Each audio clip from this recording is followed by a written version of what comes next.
Алматы қаласының аумағында 3 мен 7 маусым аралығында жолдағы балалар жедел профилактика іс-шарасы өткізілуде. Аталған шараның негізгі мақсаты кәмелетке толмағандардың қауіпсіздігін қамтамасыз ету, жол көлік оқиғаларының алдын алу және балалардың құқық бұзушылықтарға ұрынуына жол бермеу. Осыған байланысты ең алдымен ата-аналар мен ересек азаматтарға үндеу жасағым келеді. Балалардың қауіпсіздігі ең алдымен сіздер мен біздің ортақ жауапкершілігіміз. Әсіресе жаз мезгілінде балалардың бос уақыты көбейіп, көшеде жол бойында жиі жүруі артады. Сондықтан әрбір ата-ана баласының қайда жүргенін, кіммен араласатынын, жолда өзін қалай ұстау керектігін қадағалауы тиіс.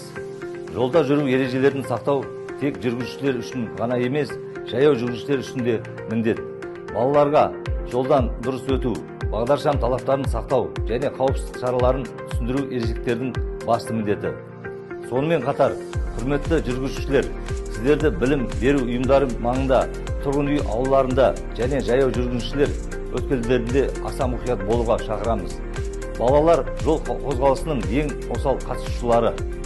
Алматы қаласының полициясы балалардың қауіпсіздігін қамтамасыз ету бағытындағы жұмыстарды күшейтетін болады. Дегенмен бұл бағыттағы ең тиімді нәтиже қоғам мен ата-аналардың белсенді қатысуымен ғана жүзеге асады. Баршаңызды заң талаптарын сақтауға және балалардың қауіпсіздігіне бейжай қарамауға шақырамыз. Балалардың амандығы біздің ортақ міндетіміз.